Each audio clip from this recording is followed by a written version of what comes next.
percent.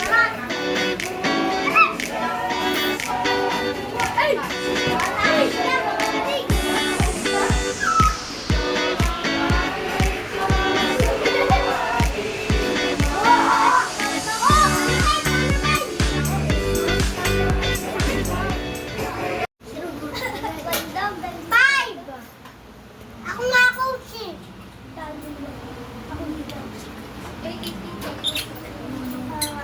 Sorry.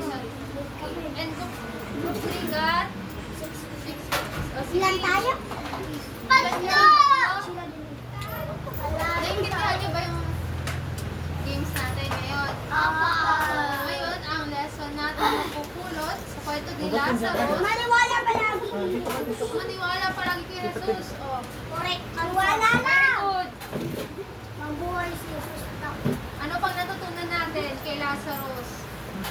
Na lagi may pag-asa. Yay! Ano pa? Ano pa natutunan?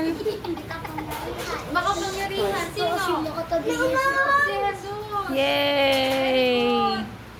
Galing. Sino pa? Ako na yung mga ano yun eh. O, ano natutunan? Naulang tuloy. Ano pa? Upo dyan, upo. Pag palagi ko sa mga nangyayari. Sobrang pag-asa sa kabuhay ng tao. Very good.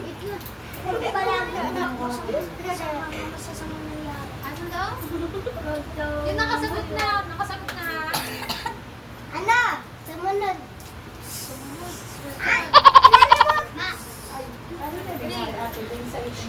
Sa mga hindi pa nakasagot. Uy, siyempre sumagot na.